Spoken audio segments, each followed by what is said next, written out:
Hey everybody, happy Tuesday. Hope everybody's doing well out there. I wanted to talk today about the upcoming fall season for TV and movies. I wanted to pick your brains and find out what you're the most excited about, what you're dreading the most maybe, and just talk about what's coming up here. Very exciting time. So that's what we're going to cover. I'm going to do movies first and then TV. I'm going to share with you a little bit about my thoughts about some things to come, what I'm looking forward to the most myself. Again, I'd love to hear from you guys. If you're watching my videos but you're not subscribed, please hit that subscribe button. That will drive more activity for the YouTube algorithm. Means a lot to me. Also hit like on any videos of mine that are out there. Certainly appreciate any and all support. And of course, your view is the most important statistic of them all. So thanks for watching today. So let's get into it here. Not a whole lot of preamble needed because we're just going to talk about what's coming up. So the first thing that's coming up that's a big deal to me is The Many Saints of Newark. So this is a prequel to the Sopranos series. If you've never watched the Sopranos, you can fast forward to when you think I'm done talking about this, because this whole thing is, it's a spoiler in reverse, because it's talking about Tony Soprano's life when he was a kid, late teen, early 20s. His son is playing him, which is awesome. His son is a dead ringer for him. But it's really about Tony Soprano's mentor, which is Christopher Moltisanti's father, Dickie Moltisanti. So if you know about the dynamic between Tony and Christopher, or Christopher, as he's commonly referred to, from the series, and you also remember some of Tony talking about the old days and talking about Dickie Moltisanti, it's just juicy material to chew on here. But I'm really looking forward to seeing Michael Gandolfini playing a younger version of his real father, being the young Tony Soprano. It's a cool casting choice. He was on The Deuce. If anybody watched David Simon's The Deuce, great show about the porn industry in New York in the 70s and into the 80s. Highly recommend it if not. But he was pretty good on there as a very minor supporting character. But this looks great. I mean, the casting is awesome. You got John Bernthal. Good old Shane from The Walking Dead, who's been on all kinds of stuff the last decade, playing Johnny Boy Soprano, Tony's father. My favorite casting choice by far is the great Vera Farmiga playing the infamous Livia Soprano. So really excited for this. Corey Stoll playing Junior Soprano is a great casting choice. Just all kinds of stuff. So it's very exciting. Ray Liotta's in it too. Always a reason to watch just about any movie. I know he's been in some duds. So The Many Saints of Newark. We've got, let's see, Halloween Kills. So they made the whole new Halloween a few years back, brought back Jamie Lee Curtis, erased everything since the original movie, even part 2 that she was in, even H2O that she was in. They wiped the slate clean, made it all non-canon, and just decided to do a sequel 40 years after the original Halloween. Well, this is the sequel to that one, Halloween Kills. So October 15th for that one, obviously right in the middle of spooky season. Dune. This has been long anticipated that they were going to make a remake Dune. And this is, if you guys have been paying attention, this one is done by Denis Villeneuve, hopefully I'm pronouncing that right, who made The Arrival and Blade Runner 2049. He's done a lot of really visual spectacle stuff, so it'll be interesting to see what he can do with Dune. David Lynch's Dune, before he was... what we know of as David Lynch now, was kind of in between his super underground phase in the 70s and then when he became more famous for Blue Velvet and Twin Peaks phase, did the original film adaptation of Dune. And you will not find a lot of people who are fond of that movie. There's a cult following, but it's small. This one looks like it's going to be an excellent version, hopefully. So that one's coming up. And then you got a lot of Oscar season stuff, all kinds of stuff going on there. I don't really touch a lot of those critical favorites until they start narrowing down to figure out which ones are the highest likely to be Oscar or Golden Globe candidates and look like they're worth watching. But from more of the fun side of things, the two big ones are back-to-back weeks in December, right before Christmas. You have Spider-Man No Way Home, which I'm excited for probably more than any other movie that has come out or will come out this year, because the spoiler/rumors for that are tantalizing, that supposedly Tobey Maguire and Andrew Garfield are going to come in and play basically multiverse versions of Spider-Man along with Tom Holland, who to me is inarguably the best Spider-Man that's been on screen in movies here in the Marvel Cinematic Universe. So apparently it connects to the Multiverse of Madness, the new Doctor Strange movie. It's going to connect in all kinds of different ways that really opens things up for this new phase, this new era of the MCU, of Marvel filmmaking. The Eternals comes out before that. I'm not as excited for that, but I am intrigued by it. Comes out November 5th. That one has Angelina Jolie and Salma Hayek and two of the guys from Game of Thrones. Big cast.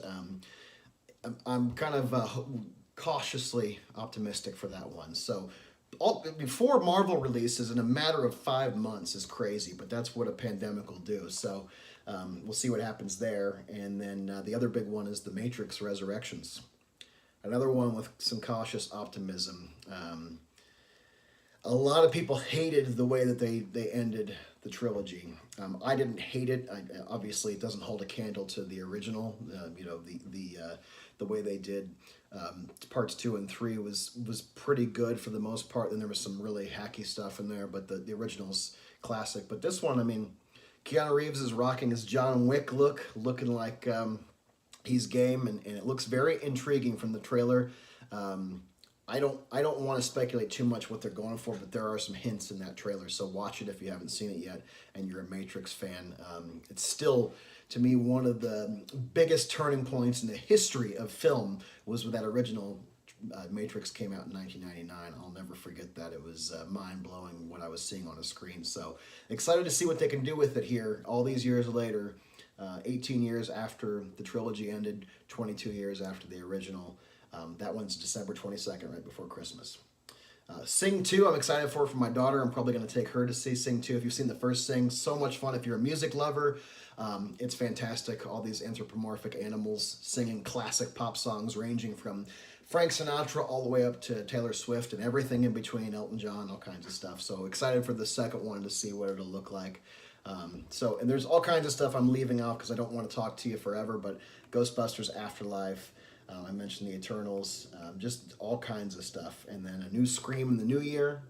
They're dropping it in January, which isn't a good sign, but hey, maybe it'll be cool. Who knows?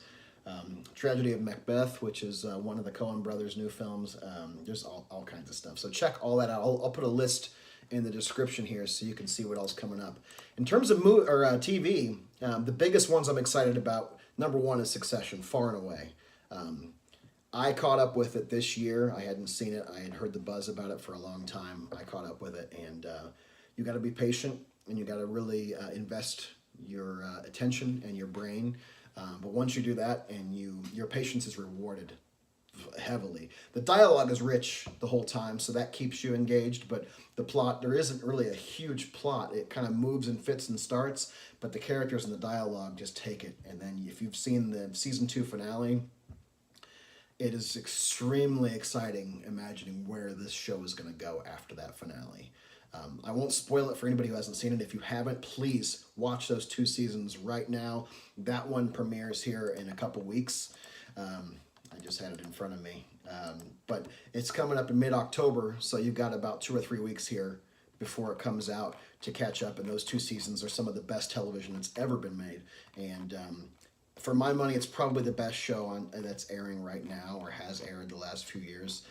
I would have said Stranger Things, but it's been off so long that it's hard to really compare at this point. It's the 17th, by the way.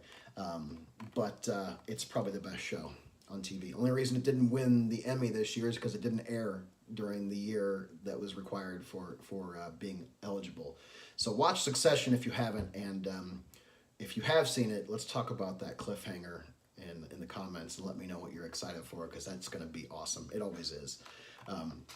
We also have Return of Dexter. This is the thing I have the most mixed emotions about. A lot of people love that whole series. I think the first half is really good with some amazing moments.